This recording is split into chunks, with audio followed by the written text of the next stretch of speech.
Bonjour à tout le monde, merci de me rejoindre pour cette vidéo aujourd'hui. Chào mừng các bạn đã đến kênh Tự học tiếng Pháp cùng Tinh ngày hôm nay. Hôm nay mình sẽ giới thiệu cho các bạn les adverbes de quantité. Đó là trạng từ chỉ về sự mức độ, về tính mức độ ha. Nói về mức độ thì có thể là nhiều, ít hoặc là đủ, xài hoặc là rất gì đó. Ví dụ là như vậy thì chúng ta có một số adverb gọi là phổ biến đi ha.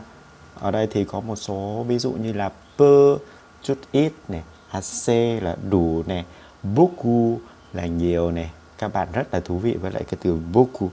Très rất này, trop quá này, too gì đó ha.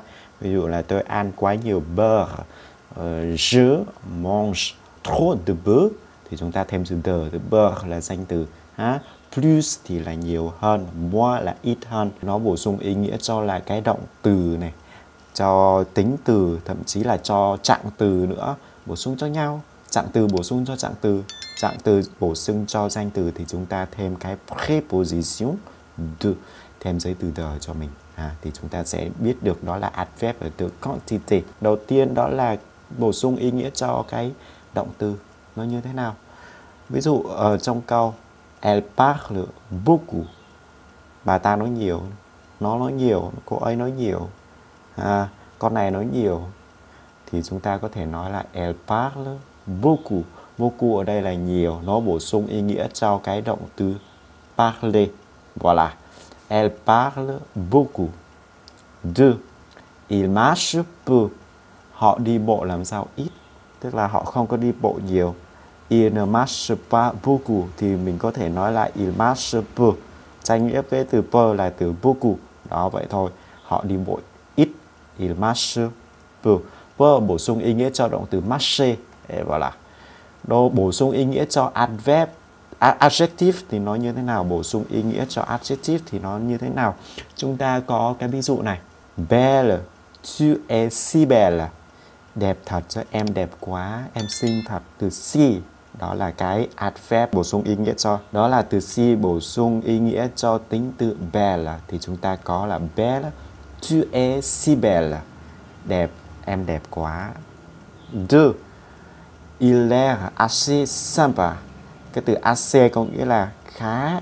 Ví dụ sympa là cũng là một cái tính từ chỉ một cái sự dễ thương, joli, mignon.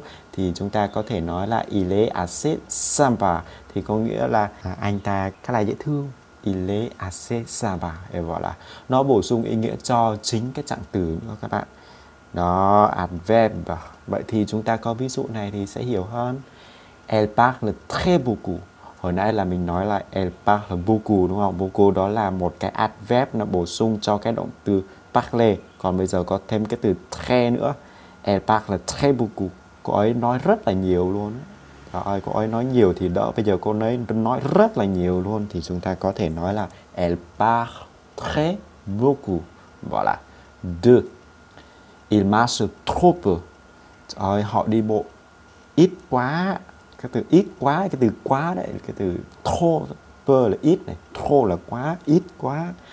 Họ đi bộ ít quá. Rồi non, bổ sung ý nghĩa cho cái danh từ thì làm sao? Chúng ta lấy les adverbes de quantité cộng với lại de, cộng với lại non. Được chưa? Rồi chúng ta có ví dụ je mange peu de pain. Je mange peu de pain. Ở đây là không có do như là cái article partitive là có do đúng không? Vậy chúng ta sẽ có là je mange du pain. Tôi ăn bánh. Vậy thì chúng ta có adverb de quantité thì chúng ta có từ peu và cộng với lại de, cộng với lại cái danh từ thì chúng ta sẽ được là je mange peu de pain. Không có do nữa ha, không có l ở đây nữa. Đó là như vậy. Deux. J'ai bu trop de limonade.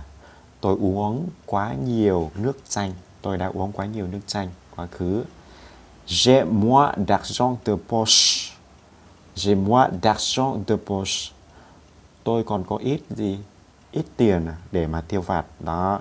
Chú ý cái từ adverb de quantité nó đứng sau cái động từ đó. Ví dụ như ở câu 1 đó, đúng không? Nó đứng sau cái gì? nó đứng sau cái động từ parler và nó đứng trước cái gì? Nó đứng trước cái tính từ. Ví dụ như hồi nãy là mình có là belle, tu es si belle, vậy là cái từ si nó đứng trước cái từ belle đúng không? Mà nó đứng sau cái từ e. Rồi mình quay lại đi. Quay lại cái slide hồi nãy đây này. E là belle đây này. Belle là tu es si belle đúng không? Vậy cái từ si nó đứng sau cái động từ être và đứng trước cái tính từ belle. Voilà, belle, tu es si belle. Rồi đó là cái adverb de quantité. Vậy negation của nó là cái gì? Khi mà chúng ta phủ định thì cũng như bình thường thôi, nó cũng có thể sử dụng trong phủ định. Il n'y a pas assez d'espace vert. Không có đủ, gọi là không gian xanh. D'espace vert, không gian xanh, không có đủ không gian xanh. Espace là danh từ giống cái số nhiều, mà từ vert thì chúng ta thêm es vô. Rồi thứ hai, cũng không làm sao? Không có quá trễ. Không có quá trễ. Chúng ta vẫn ne pas bình thường thôi, ne pas với lại cái động từ thôi, còn cái adverb de quantité thì chúng ta vẫn sử dụng bình thường. Rồi cái thứ ba, ví dụ là je n'étudie pas beaucoup, mình học không có nhiều đó, học ít đó, thì chúng ta có thể nói là je n'étudie pas beaucoup. Khi mà chúng ta sử dụng từ peu thì chúng ta có thể nói là j'étudie peu. Đó. Vậy thì không có dùng peu thì chúng ta sử dụng ne pas thôi và thêm là beaucoup. Đó là tất cả những gì mình chia sẻ cho các bạn về phần là les adverbes de quantité. Merci de me rejoindre pour cette video aujourd'hui. Cảm ơn các bạn đã quan tâm theo dõi kênh của mình ngày hôm nay nhé. Nhớ đăng ký kênh, abonnez-vous. Au revoir, à la prochaine fois.